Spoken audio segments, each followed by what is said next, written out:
지금이 그 일요일 오후 12시 16분을 지금 가리키고 있습니다. 전번 시간에 이어가지고 계속하도록 하겠습니다. 그래서 여러분들 말이죠. 이 생명을 뭐라고 보시겠어요? 이 생명의 탄생을 과학적으로 본다면은 정자와 난자가 합쳐져서 생명이 탄생하는 겁니다. 물론 그게 틀린 얘기는 아니죠. 틀린 얘기는 아닙니다만은 과연 생명이 이렇게 아주 무미건조하게 생명이라는 게 그렇게 단순히 난자와 정자가 만나서 생명이 탄생하는 것이 아닙니다. 거기에는 또 다른 태몽이라는 것도 꾸이고 그 태몽이 태어날 아기의 성격까지도 예지해주는 꿈이라고 볼 때 그걸 어떻게 단순한 정자와 난자의 만남이라고 보겠습니까? 정자와 난자의 만남 플러스 알파가 존재한다는 얘기죠. 알파라는 것은 뭐냐? 이 생명을 주관하는 신. 그전 옛날에 이런 얘기가 이런 얘기를 들어보셨을는지 모르겠는데 태몽 할아버지라고 했던 거 그전에 그 농촌서 유행하던 그런 얘기가 있었습니다. 그런 어떤 이 생명이 탄생하는 데는 난자와 정자가 합쳐지는 것은 물론이고 플러스 거기에 생명을 존재하는 신이 개입이 된다 이런 얘기죠. 그래서 여러분들 단순히 생명이 난자와 정자가 결합해가지고 생명이 태어난다는 거라고 생각을 한다면 막 죽여도 괜찮아요. 막 살인을 쳐도 괜찮겠습니다. 그러나 단순히 난자와 정자가 결합해서 태어나는 게 생명이 아니고 거기에 플러스 알파 신이라는 존재가 개입이 돼서 생명이 태어난다고 생각해 보십시오. 함부로 살인을 저질러서는 안 되는 거예요. 그래서 사람을 죽이면 안 된다는 얘기가 그래서 나오는 겁니다. 그래서 여러분들 과학만능 시대 살으니까 무조건 생명 탄생이라면 정자와 난자가 만나서 되는 거다. 이렇게 알고 있죠? 그것 위에 이런 태몽이라는 세계가 있고 이 태몽이라는 걸 통해서 태어난 아기의 성격이나 체격까지도 짐작할 수 있다. 이런 얘기를 들어보면 정말 생명의 신비를 느낄 수가 있습니다. 이런 얘기를 종합적으로 들어보면 정말 살인을 쳐서는 안 되겠구나 이런 걸 새삼 느낄 수가 있을 것입니다. 그래서 여기 보면 이제 김구마에 대한 모습이 나타나는데 이 김구마가 젊었을 때 모습이라고 내가 얘기를 했잖아요. 김구마 선생에게 무당 수업은 시집살이보다 혹독했다. 구슬하고 벗어놓은 선배의 무당의 무복을 갤 때 세워서 개야 했고 대본 하나 없는 긴 무가도 귀동량으로 외워야 했다. 세수물 준비부터 이부자리 깔아주고 개는 것은 기본이었고 심지어 큰 만신이 뒷간에 가는 기척이 들리면 얼른 따라 나가 지푸라기를 손에 불이 나도록 부벼 미식개로 넣어주는 것도 어린 무당의 일이었다. 30대 후반의 김구마 선생. 그래서 이 김구마 큰 무당도 이제 어렸을 때는 남의 무당 밑에 들어가서 이제 보조 노릇하는 거죠. 그래서 여기 나옵니다만은 그 선배 무당이 이 무복을 입고 이제 구슬하다가 그 무복을 벗어놓으면은 그 선배 무당이 벗어놓은 옷도 착착 해가지고 아주 잘해야지 이것도 잘못 깨면 엄청난 야단을 맞았다 이거죠. 거기다가 구슬하면서 노래 부르는 그 무가도 어떤 악보가 있는 것도 아니고 귀동량으로 배웠다. 귀동량으로 암기하고 배워야 했다. 심지어는 스승무당이 어떻게 변소에 갈 때면은 예전 지금은 보들보들한 화장지겠지만 예전엔 그런 것도 없었잖아요. 그 거친 볏짚을 미식개로 이제 치는 건데 거칠지 않게 이 김구마가 손으로 그 짚을 여러 번 이렇게 비벼가지고 이 지푸라기를 그래도 보드랍게 만들어가지고 그 선변무당한테 줬다는 거예요. 시집살이보다 더 큰 그런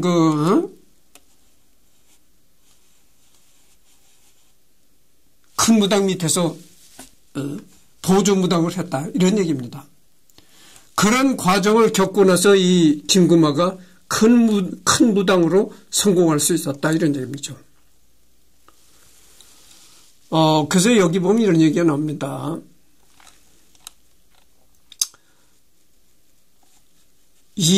여기 얘기는 전번 시간에 했던 얘기고, 태어나자마자 포대기에 둘둘 말려 방 안쪽으로 밀쳐졌다가 극적으로 어머니 젖을 물어 살 수 있었죠.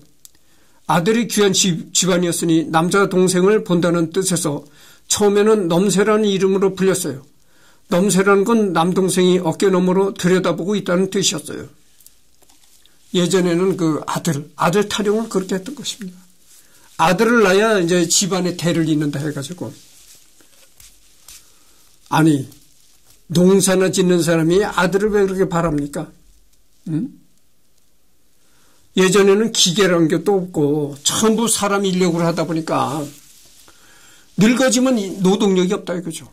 그러니까 늙어지면 노동력이 없는데 그 대신 노동력을 해줄 사람이 아들뿐이 없다.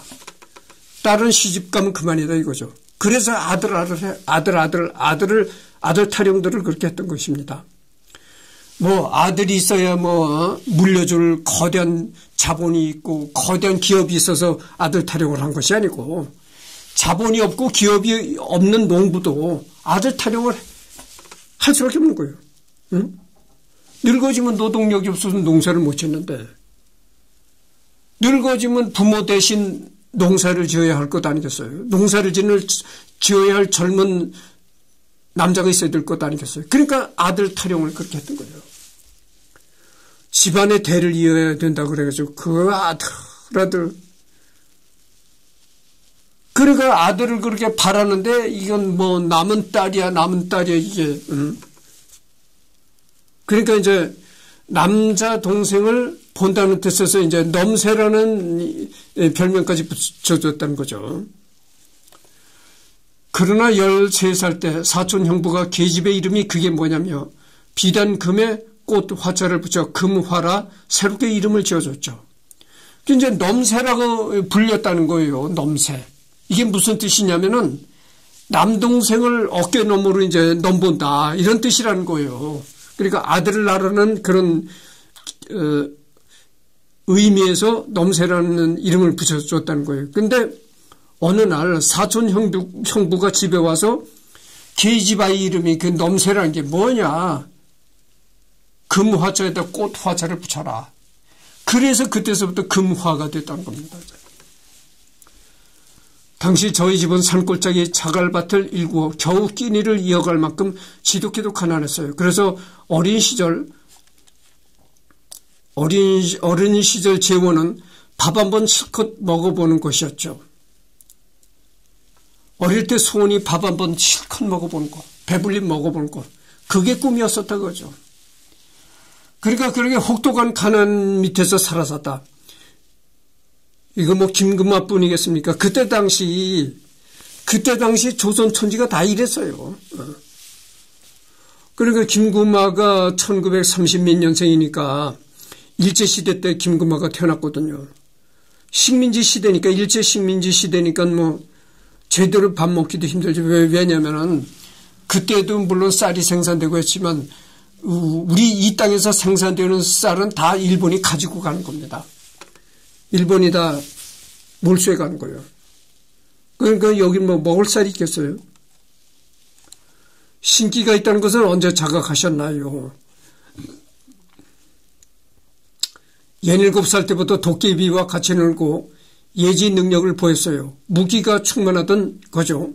어려서 유난히 잔병치레가 많았고 다른 사람의 귀에는 들리지 않는 목소리와 이야기를 나누기도 했어요.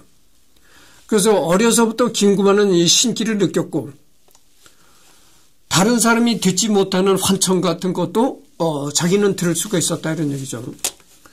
부엌에서 군부를 떼다가도 저도 모르는 사이 춤을 추고 싶어서 소뚜껑을 맞부딪히며 훌쩍훌쩍 뛰어 올랐어요. 10살 무렵에는 아이들과 놀면서 시퍼런 낫을 맨발로 타고 올라가 춤을 추기도 했죠. 또 어느 집에 앞으로 무슨 일이 생기는지 임신한 사람을 보면 아들인지 딸인지 알아맞힐 정도였어요. 그리고 또 아는 소리를 그렇게 했다 이거죠. 어려서부터. 이 마을에, 자기 마을에 이제 임신한 그 임신부를 보면은 저 아이가 아들인지 딸인지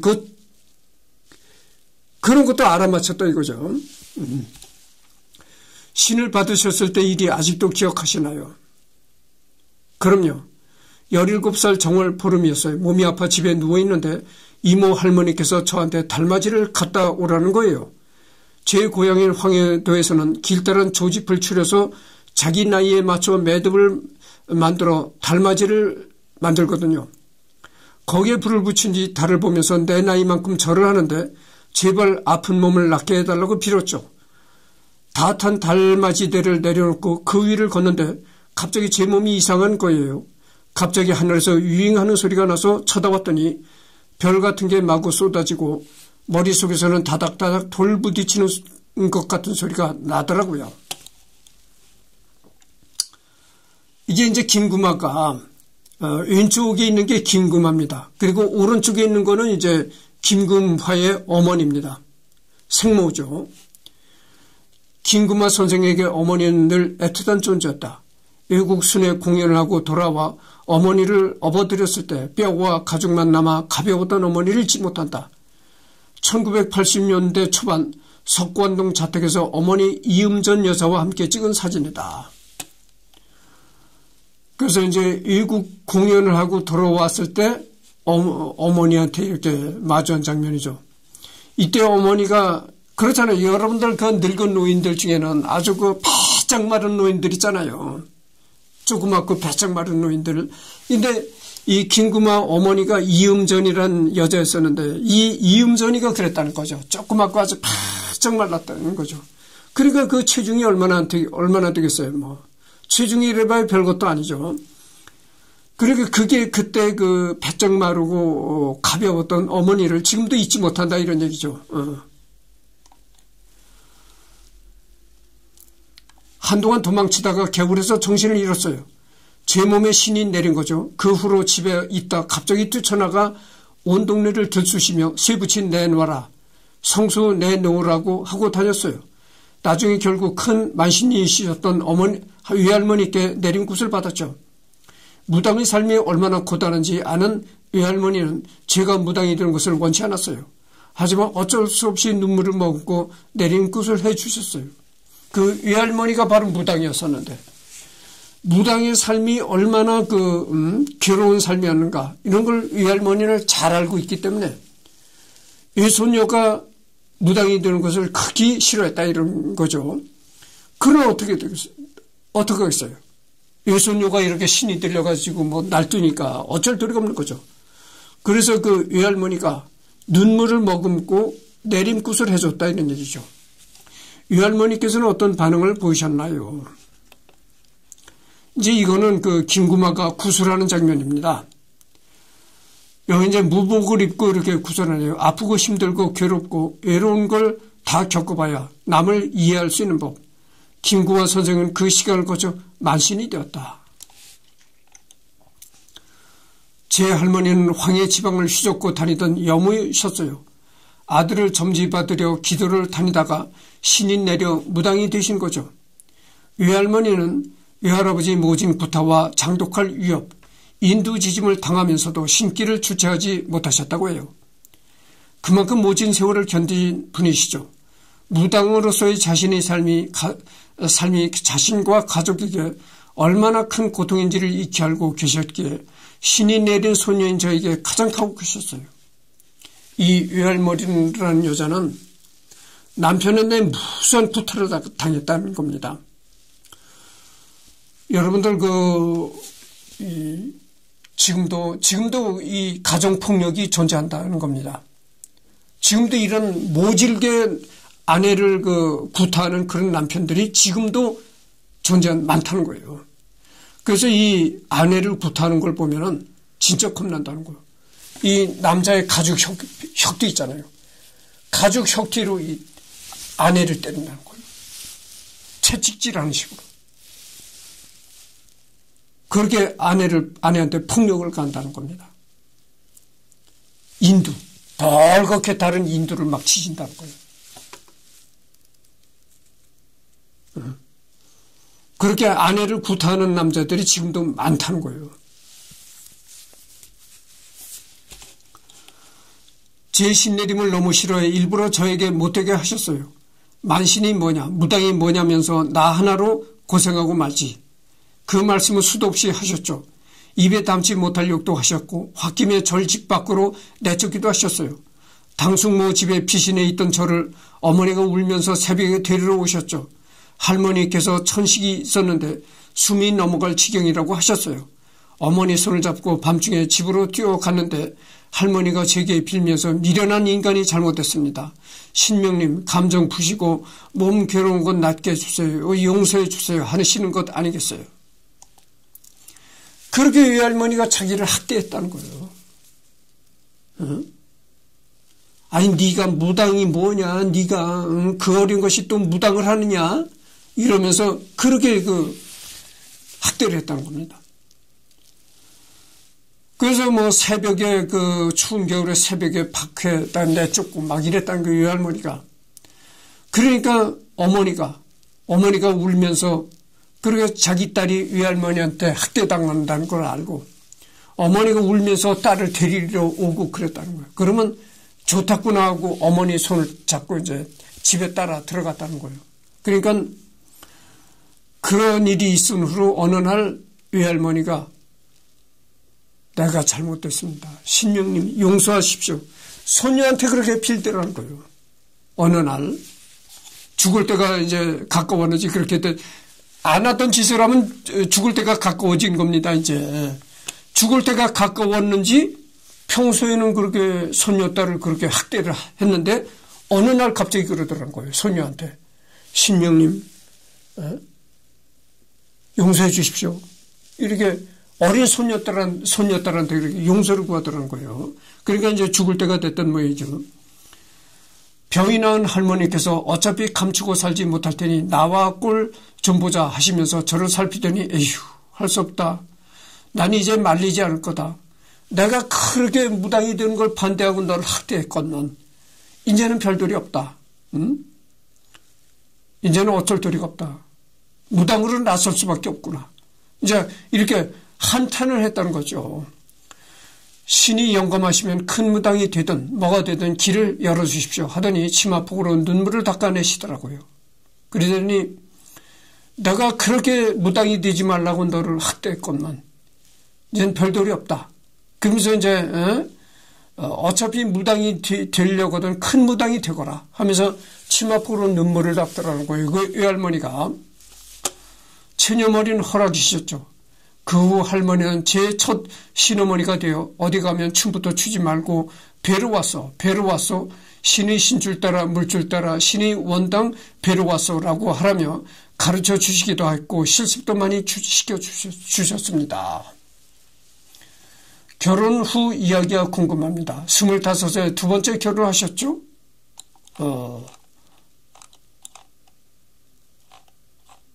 근데 이때 젊었을 때의 김구마의 무당은 젊었을 때니까 피부도 곱고 얼굴이가 고화적인데 이 늙었을 때 김구마의 모습을 보면은 잠깐만요. 그래서 이 늙었을 때 김구마의 모습을 보면 이제 이래요.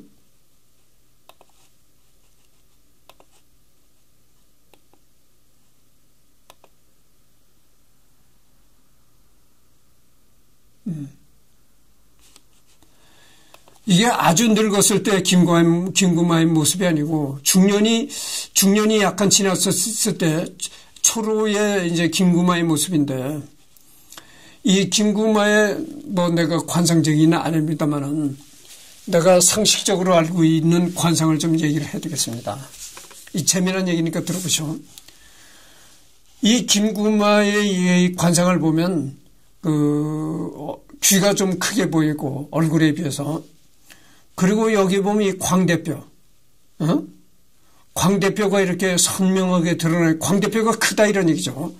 광대뼈가 크고 눈이 이렇게 실눈을 했다 이런 말씀을 드립니다. 근데 여자가 이 광대뼈가 너무 심하게 돌출돼 보이잖아요.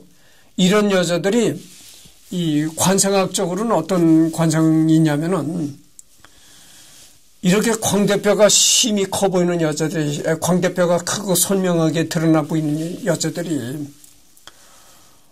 남편 복은 별로라는 얘기했어요. 그러니까 남편한테 알뜰살뜰 그렇게 사랑받는 그런 결혼 생활을 못한다, 이런 관상학적으로 얘기가 있습니다. 그래서 이 김구마도 역시 이렇게 광대뼈가 많이 드러난 여자라서, 이 김구마, 이보다 더 늙었을 때 김구마의 모습을 보면 이 광대뼈가 상당히 많이 드러나 있습니다. 근데 광대뼈가 이렇게 돌출된 여자들이, 아까도 얘기를 했지만 남편한테 알뜰살뜰 사랑을 못 받고 아주 사랑받으면서 이렇게 가정생활을 못한다는 거죠. 그리고 심하게 말하면은 이 광대뼈가 심하게 드러나는 여자들이 일부 종사를 못한다, 이런 얘기도 있습니다. 그러니까 남편한테 사랑을 못 받고 제대로 된 가정을 못 꾸린다, 이런 얘기죠. 대부분 이런 여자들이, 광대뼈가 심히 돌출된 여자들은 기가 세다, 이런 얘기예요. 성격이 강하고 기가 센 면이 있기 때문에 일부 종사를 못하고 그리고 결혼 생활에 안주를 못한다. 그래서 이제 혼자 살거나 아예 결혼을 안 하거나, 그렇지 않으면 결혼을 한다 해도 결국은 남편과 트러블이 생겨서 이혼하고 이제 과부로 혼자 살거나 이렇게 된다는 그런 얘기들이 있습니다.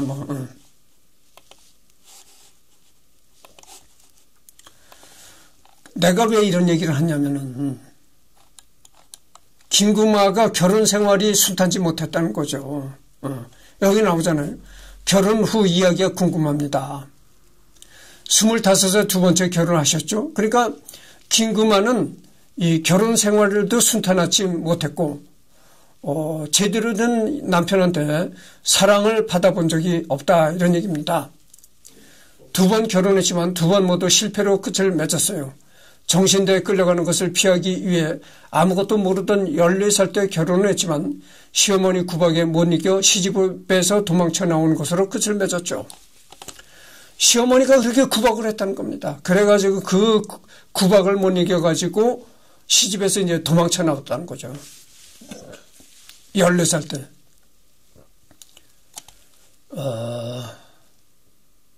밥도 제대로 주지 않았던 시어머니는 하루 종일 고된 농사일을 시키는 것도 모자라 심지어 구타까지 서슴지 않아서 결국 2년 만에 도망쳐 나왔죠.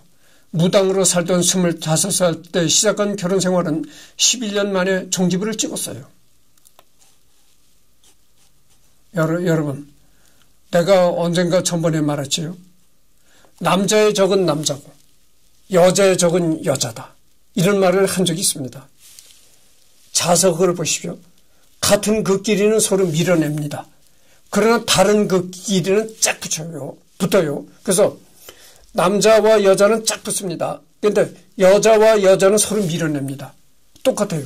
남자와 남자도 서로 밀어냅니다. 그래서 남자의 적은 남자고 여자의 적은 여자다, 이런 말이 있어요. 여자가 여자를 그렇게 구박을 하는 거예요. 응? 같은 여자로서 너도 참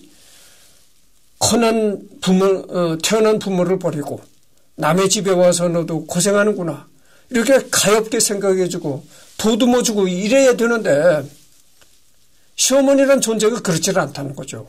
괜히 구박하고 때리고.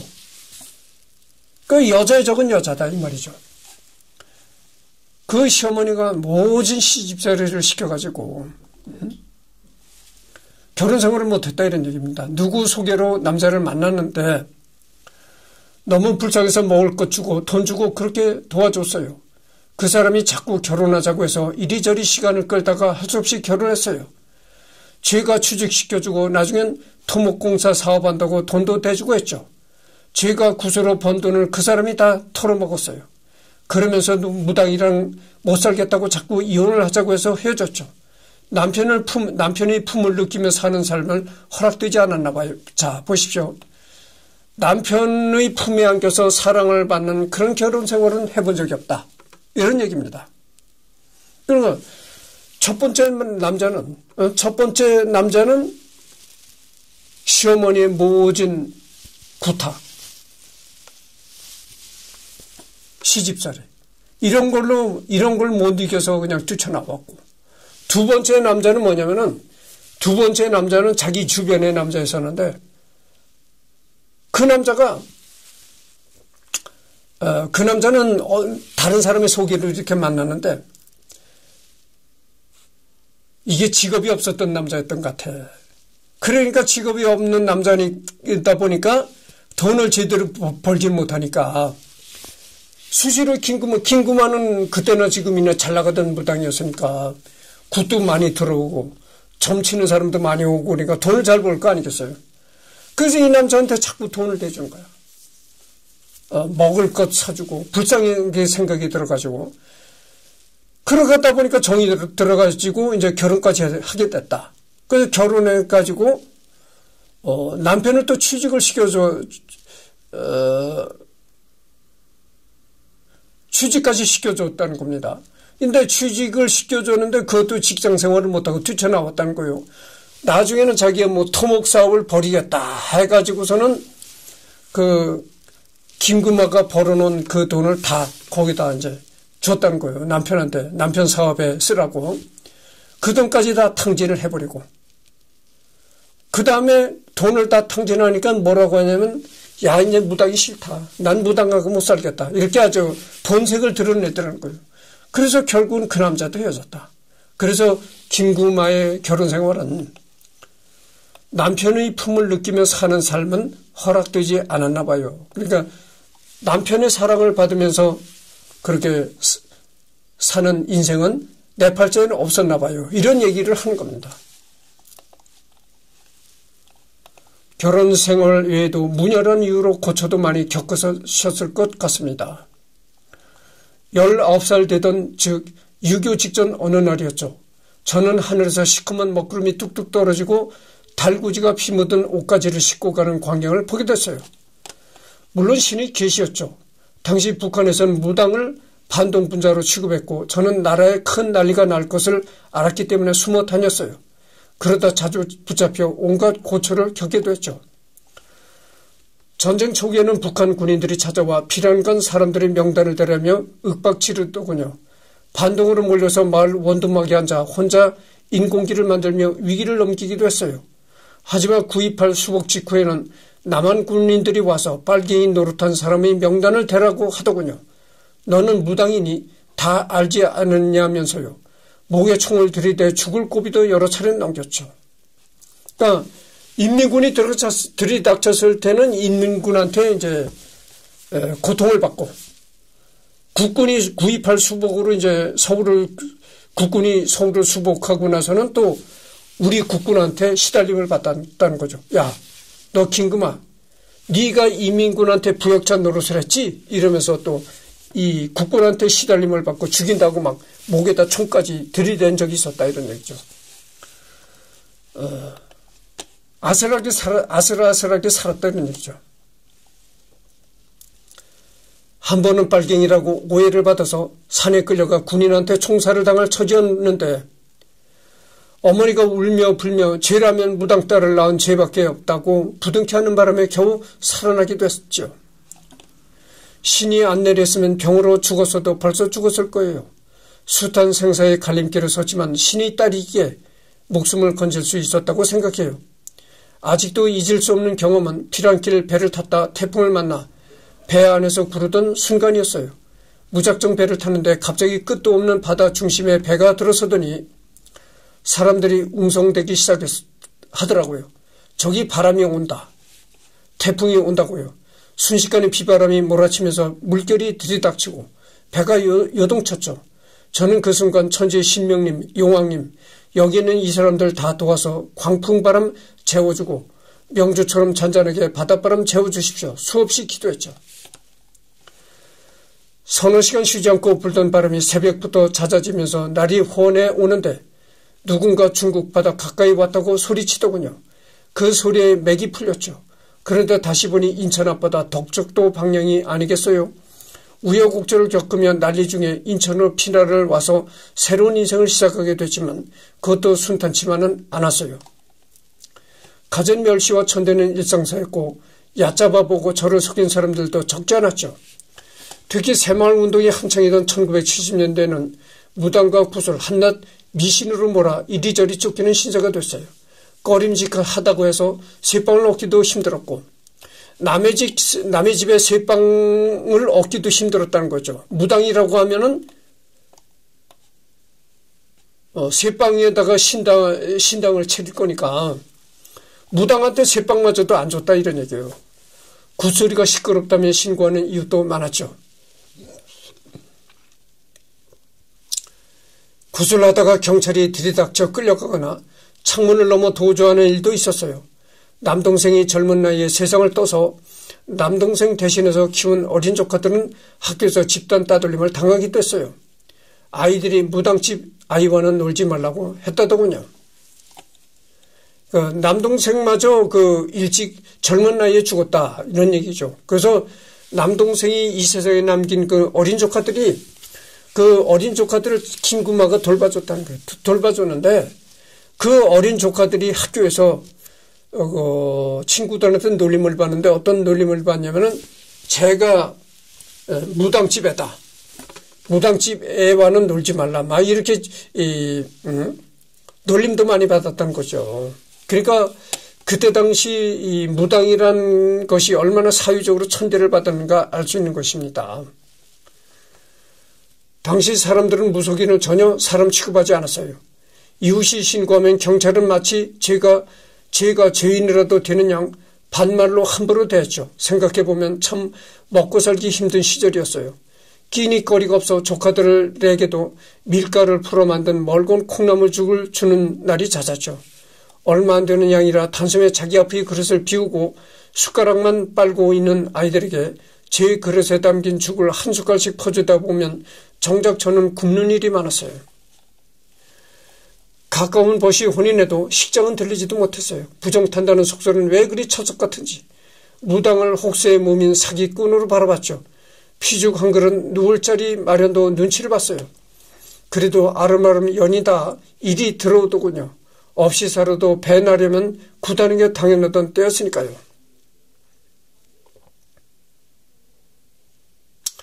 그렇게 사회적으로 이제 핍박을 많이 받았지만 그렇게 핍박을 받는 도중에서도 아름아름 아는 사람들이 이제 이렇게 도움을 주고 구술 요청해 오고 이러더랍니다. 그래서 이제 굶어 죽지 않게 되었다 이런 얘기죠.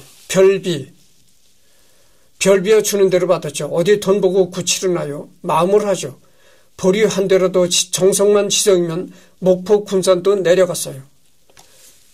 보리 한 대라도 진짜 마음적으로 정성으로 내가 구술하고 싶다고 요청하는 사람이 있으면 비록 보리 한 대 쌀을 받고도 저 전라도까지 내려가서 구술했다 이런 얘기입니다. 어떤 때는 신내림 받은 업보가 한스럽게 느껴졌어요. 소리내지 못하고 울 때도 많았죠. 정말 서글픈 시절이었지만 그런 고난의 시간이 없었다면 지금의 제가 있지 않았을 거라는 생각이 들어요. 신명님이 제게 주신 공부라고 생각하죠. 절 키우기 위해 시련을 주신 거라고요. 선생님의 이름이 일반에 알려지기 시작한 것은 언제부터였나요? 그렇게 고난을 이제 박정희 시절에 그렇게 무당을 천대하고 그래서 그렇게 고난의 시절을 보내는데 이제는 그렇게 비웃음과 멸시가 아니라 기자들도 와서 이 김구마한테 선생님이라고 이제 호칭을 선생님이라고 부르는 겁니다. 그러니까 존칭을 부르는 거예요. 젊은 사람들이 무속을 무서워하고 멀리하려는 모습이 자주 보인다. 하지만 김금후아 선생은 이것이 우리 조상의 어리고 옛날 할머니 할아버지들의 생활 속에서 해오던 것인 만큼 편안하게 다가가면 좋겠다고 당부한다. 내가 전번 시간에도 얘기를 했잖아요. 이 원색, 아주 화려한 짙은 원색이 이 귀신이 좋아하는 색깔이다 이런 얘기를 했잖아요. 이 무속인 김구마의 의상을 보시죠. 아주 짙은 레드, 여기는 짙은 옐로우, 그린, 뭐 이런 것이 있습니다. 이렇게 화려한 원색이죠. 1967년 강령 탈춤의 박동신 선생이라고 피리부는 악사하셨는데 그분 추천으로 우연히 전국 민속경연대회에 참가했어요. 이혼하고선 빈손이 돼서 서울로 사글세를 얻어 나왔어요. 내가 무당이면 도둑질을 하냐, 사기를 치냐, 우리 할머니 할아버지가 하시던 순수한 우리 것인데 내가 왜 이렇게 버림받고 짓밟혀야 되나 싶었어요. 그래서 내가 무당으로서 뭔가를 해내야 되겠다는 오기가 생기더라고요.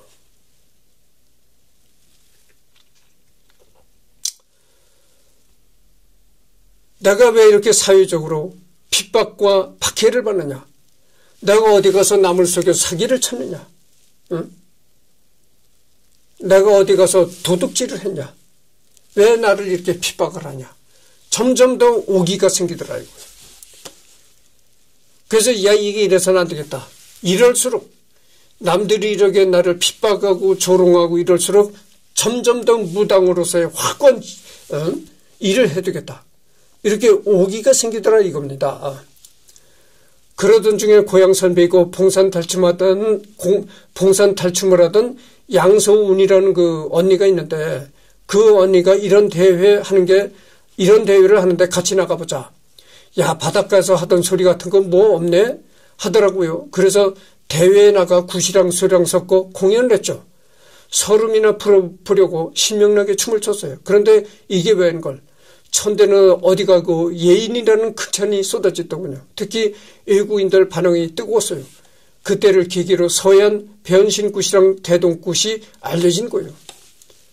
그렇게 사회에서 박해를 받고 핍박을 받을 때였었는데 봉산탈춤 아시잖아요. 봉산탈춤.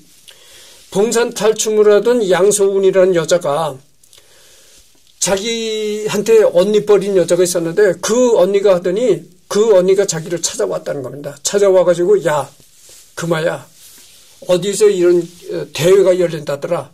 네가 그 대회를 한번 나가보지 않겠니? 그래서 거기에 나가 있더라는 겁니다. 거기에서 나가게 됐다는 거예요. 그래서 거기에 나가가지고 굿이랑 뭐 노래 이런 걸 하면서 춤도 추고 이래서 공연을 했더니 그 후로 야, 그때 외국인들이 많이 이제 와서 봤다는 거예요. 그게 반응이 좋게 나왔던 거예요. 그 후로다가 이건 예술인이다. 무당이 아니라 예술인이라. 예술인이라는 존칭을 받게 됐다. 이런 얘기죠.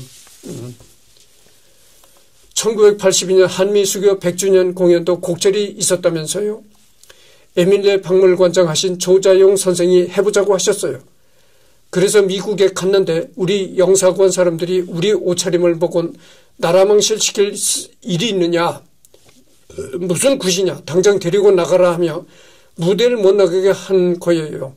다른 공연 다 끝나고 카펫을 걷고 관객들이 하나둘 나오고 있는데 조자용 선생이 우리를 떠밀어서 무대에 올라갔어요. 눈앞이 캄캄했죠. 관객들이 모두 나가려던 시점에 굿을 시작했어요. 야, 이것도 참 재미난 얘기입니다. 한미수교.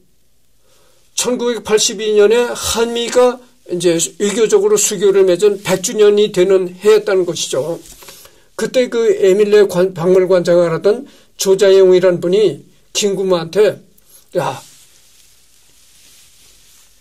한미수교 100주년 공연이 미국에서 열린다더라.